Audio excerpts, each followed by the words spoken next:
हरियाणा की reporting round 2 की complete होने के बाद हमने एक वीडियो बनाई थी पीछे, जिसके अंदर हमने गवर्नमेंट मेडिकल कॉलेजेस की एक्सपेक्टेड सीट मैट्रिक्स को लेकर के बात की थी। उसी वीडियोस पर हमें काफ़ी कमेंट्स और कॉल्स आ रही थी कि आप प्राइवेट और बीडीएस के लिए भी एक वीडियो बनाएं। तो उसी की कंटिन्यूशन में हमने बीडीएस के लिए और हरियाणा के प्राइवेट मेडिकल कॉलेजेस के लिए एक्सपेक्टेड राउंड 3 के लिए क्या सीट मैट्रिक्स रह सकती है, इसके लिए कुछ टेबल्स बनाई हैं।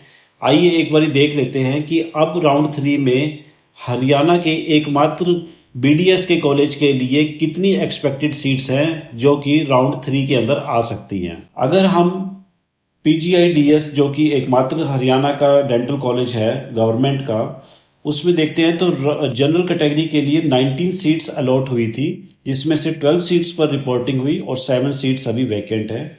इसके अलावा ईडब्ल्यूएस, बीसीए, इनमें कोई भी सीट अभी अवेलेबल नहीं है।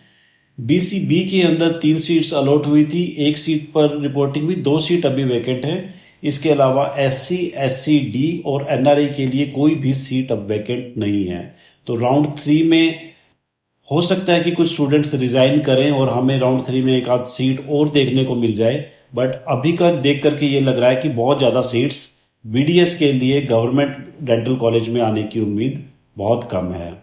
तो अगर आप बीडीएस के लिए प्लान कर रहे हैं तो आपको अदर स्टेट्स में या फिर प्राइवेट के लिए प्लानिंग अपनी करनी होगी।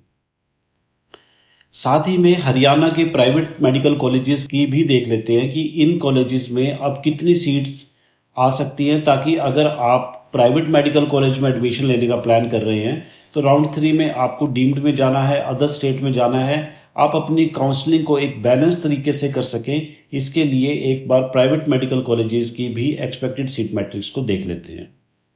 आदेश मेडिकल कॉलेज जो शाहबाद कुरुक्षेत्र में है, उसके अंदर जनरल कैटेगरी के अंदर 38 सीट्स अलॉट हुई थी, जिसमें से 37 सीट्स की रिपोर्टिंग हो चुकी है, सिर्फ 1 सीट बची हुई है। आदेश मेडिकल कॉलेज का एनएमसी की साइट पर अगर हम देखते हैं तो वहां पर 250 सीट्स की परमिशन को अब दिखा रहा है। तो जैसा लग रहा है कि 50 सीट्स और अभी राउंड 3 में आदेश की आ सकती हैं, बट अभी तक कोई भी ऑफिशियल नोटिफिकेशन नहीं है, इसलिए हमने एक्सपेक्टेड सीट मैट्रिक्स में अभी उनको ऐड नहीं किया है। बट हो सकता है कि आपको एक्चुअल सीट मैट्रिक्स में ये देखने को मिले कि आदेश में 50 और सीट्स ऐड हो चुकी हैं।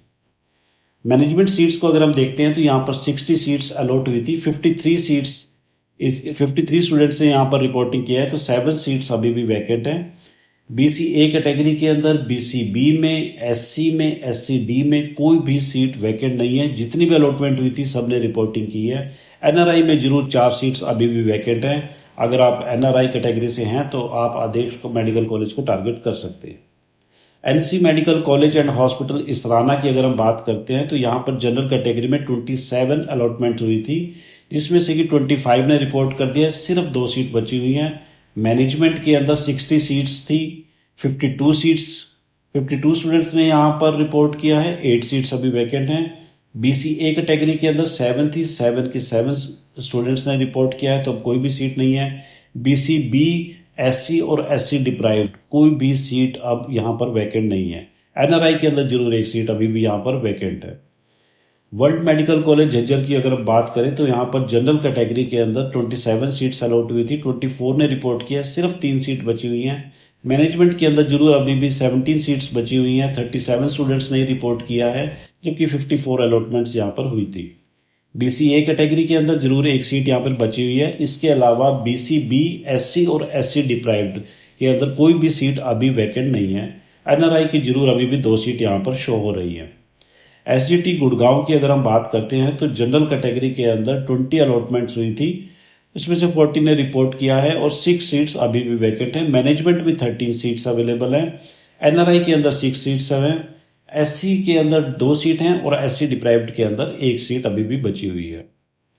एमएमयू सादोपुर में अगर हम बात करते हैं तो यहाँ पर जनरल कैटेगरी की 28 में से 21 पर रिपोर्टिंग हो चुकी है और 7 सीट वैकेंट हैं। मैनेजमेंट के अंदर 13 सीट्स अभी भी वैकेंट हैं। एनआरआई में 3 सीट वैकेंट हैं। एससी और एससी डिप्राइव्ड के अंदर कोई भी सीट वैकेंट नहीं है। बीसीए और बीसीबी की इनमें सीट नहीं होती है।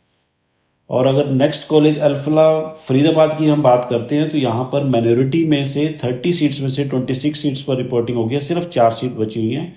मैनेजमेंट में जरूर अभी भी यहाँ पर 16 सीट बची हुई हैं और एनआरआई की 1 सीट बची हुई है। हरियाणा के दूसरे प्राइवेट मेडिकल कॉलेजेस जैसे कि एनसी और वर्ल्ड मेडिकल कॉलेज में भी सीट इंक्रीमेंट का एनएमसी में केस चल रहा है। हो सकता है कि हमें राउंड 3 के अंदर इन कॉलेजेस में भी 50 या 100 सीट का इंक्रीमेंट देखने को मिले। तो अभी सीट्स बहुत ज़्यादा नहीं बची हैं हरियाणा के अंदर। अगर आप प्राइवेट मेडिकल कॉलेज को प्लान कर रहे हैं तो आप अदर स्टेट्स को भी प्लान करें। जैसे कि यूपी के अंदर अभी कितनी सीट्स आती हैं वो हमें देखना होगा। राजस्थान राउंड 3 में ओपन हो जाएगा। डीम्ड यूनिवर्सिटीज़ के अंदर कितनी सीट्स बची हुई हैं उसका सीट मैट्रिक्स भी जल्दी आने वाला है। इन सीट्स को एनालाइज करते हुए आपको राउंड 3 की अपनी प्लानिंग करनी होगी। बहुत ज़्यादा उलझने की अब जरूरत नहीं है, बहुत प्रिसाइज होकर आपको आगे बढ़ना होगा क्योंकि आपकी जो सिक्योरिटी भी इस समय दांव पर लगी हुई होगी। तो बहुत अच्छे से काउंसलिंग करें, अपने स्कोर के हिसाब से एक अच्छा मेडिकल कॉलेज सिक्योर करने की कोशिश करें। अगर हमारी कहीं पर आपको जरूरत लगती है तो आप हमें कॉल या कमेंट कर सकते हैं, हम आपकी क्वेरी को आंसर करने की कोशिश करेंगे और आपको एक अच्छा मेडिकल कॉलेज करे ऐसी हम एक कामना करते हैं। आप हमें अपना प्यार देना। आप सदैव खुश रहें। आप सबका मंगल हो।